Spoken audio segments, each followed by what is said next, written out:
السلام علیکم ویورز، میں ہوں حکیم مصطفیٰ انیس۔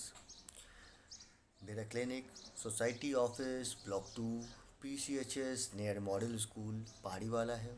عقب رانیز بیوٹی پارلر ہے۔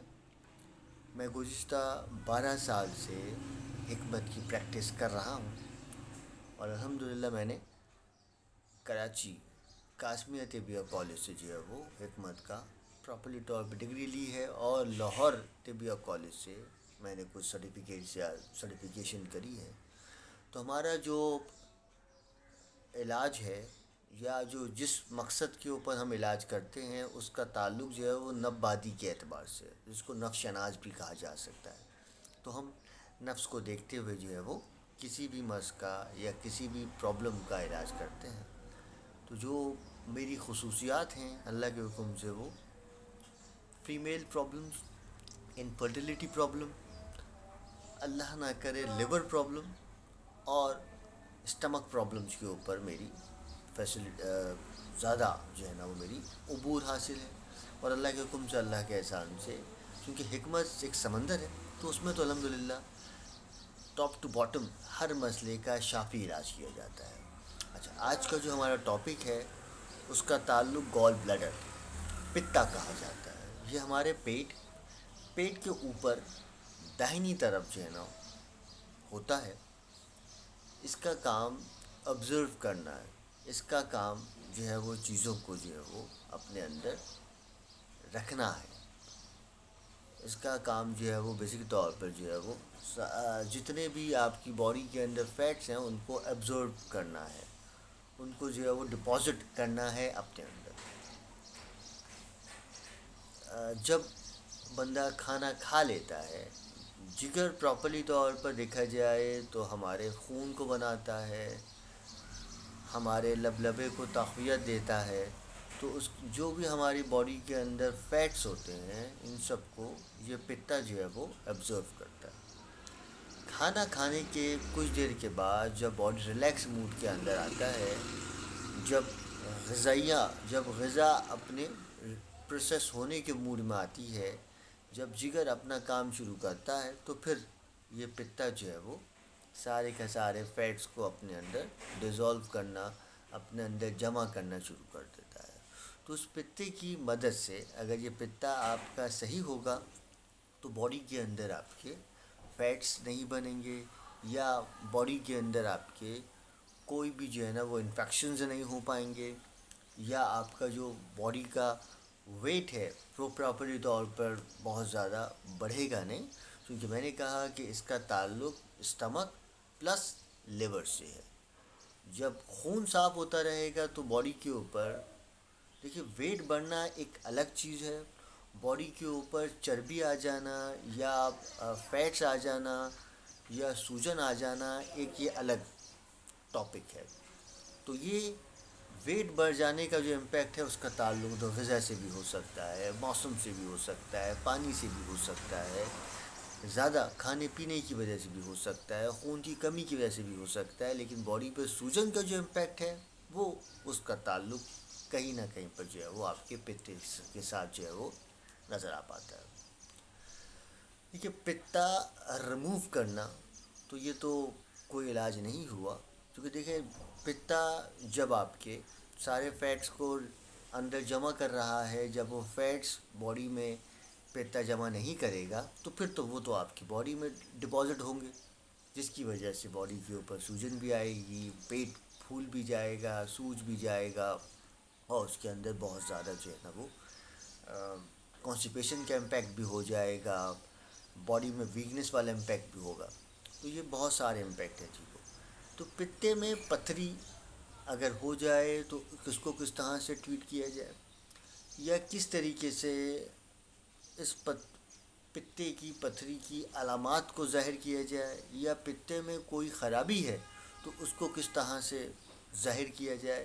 لیکن اس سے پہلے ایک بار اور بتا دوں میں آپ کو، اللہ نہ کرے اگر کسی بھی اعتبار سے کسی کے پتے میں کوئی ڈیمیج ہو جاتا ہے، اللہ نہ کرے کوئی ٹیومر ہو جاتا ہے، تو اس صورت میں اگر اس کو ریموو کیا جائے تو پتے سے آگے ایک اور فنکشن ہوتا ہے جس کو بوائل ڈکٹ کہا جاتا ہے. تو آپ سمجھ لیجئے کہ وہ بھی ایک اللہ کے حکم سے جو ہے نا وہ پیٹ کے اوپری حصے کے اندر ایک تھوڑی سی جھلی ہوتی ہے جس کو بائل ڈکٹ کہا جاتا ہے. جن لوگوں کا کسی حادثے کی وجہ سے یہ پتا نکل جائے تو پھر گزشتہ 6 سے 8 مہینے کے بعد یا سال کے بعد بھی تو پھر وہ بائل ڈکٹ جو ہے وہ پتے کا کام کرنا شروع کرتا ہے. لیکن وہ کام تو نہیں کر سکتا. دیکھیے جی، جو اللہ نے ایک چیز بنا دی، اللہ نے جو فنکشنز بنا دیے اس کا تو کام نہیں کر پائے گا. تو لیکن انسن دیکھا جائے تو وہ کام کر لے گا. اچھا، دیکھیے یہ اس میں دو طرح کے بندے ہوتے ہیں. ایک وہ بندے ہوتے ہیں جن کو کھانا کھاتے ہی پیٹ پھول جانا، پتے کی طرف درد ہو جانا، بخار ہو جانا یا عمومی طور پر گیسز کا بھر جانا. دوسرے وہ لوگ ہیں جس کے اندر کوئی درد تو نہیں ہوتا لیکن بخار سے کیفیت ہو جاتی ہے، پیٹ میں گیسز بھرنا شروع ہو جاتے ہیں، ابکائیاں یا وامٹنگ جیسا امپیکٹ شروع ہو جاتا ہے. تو یہ دونوں کیفیات کے اندر یہ ہے کہ یا تو آپ کے پتے کے اوپر کوئی پتھری پیدا ہو رہی ہے یا کوئی انفیکشن پیدا ہو رہا ہے. اور کبھی کبھار یہ بھی ہوتا ہے کہ جو ہے نا وہ بندے معدے کا علاج کرتے رہتے ہیں لیکن مسئلہ جو ہے نا وہ پتے کا ہوتا ہے. لیکن معدے کے امراض الگ ہیں، پتے کے امراض الگ ہیں، لیکن بس ایک نشانی یہ ہے کہ اس میں پیٹ بہت زیادہ جو ہے نا وہ پھول جاتا ہے یا سخت ہو جاتا ہے. اور دوسرا ہر وقت جو ہے نا وہ ایک بخار جیسی کیفیت اور پتے کی طرف ایک عجیب سا بوجھ رہتا ہے. درد درد اگر ہے تو وہ پتھری ہے، بوجھ اگر ہے تو کہیں نہ کہیں پر جو ہے نا کوئی ورم ہے یا وہ پراپرلی طور پر جو ہے وہ آپ کا پتا صحیح طریقے سے فنکشنز کر نہیں پا رہا ہے. لیکن اللہ کے حکم سے، اللہ کے احسان سے اس کو حکمت میں ٹریٹ کیا جا سکتا ہے. آپریشن کی طرف نہیں جایا جائے گا انشاءاللہ تعالی.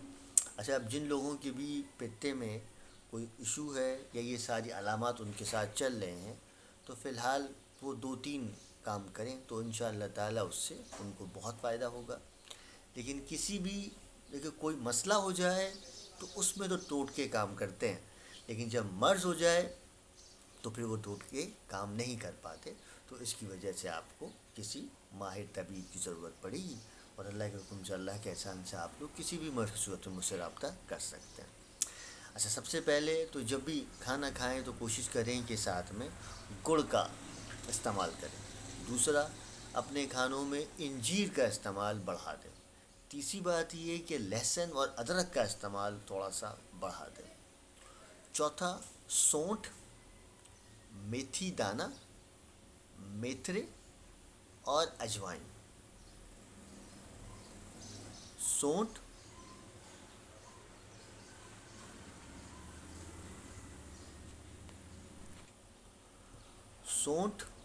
میتھی دانہ، میتھرے اور اجوائن، ان چاروں چیزوں کو جو ہے وہ گرائنڈ کر کے گھر میں رکھ لیجئے اور ہر کھانے کے آدھے گھنٹے کے بعد اس سفوف کو انشاءاللہ تعالی پانی کے ساتھ کھائیے تو انشاءاللہ تعالی اس سے بہتری آ جائے گی انشاءاللہ تعالی. میں پھر یہ بات کہتا ہوں، میں ہر ویڈیو میں یہ بات کہتا ہوں، دیکھیں مسئلے کو تو آپ گھر میں ٹریٹ کر سکتے ہیں لیکن مرض کو آپ گھر میں ٹریٹ نہیں کر سکتے. دیکھیں جو ریمیڈیز آپ کو بتائی جاتی ہیں یہ آپ کی فلاح و بہبود کے لیے ہی بتائی جاتی ہیں.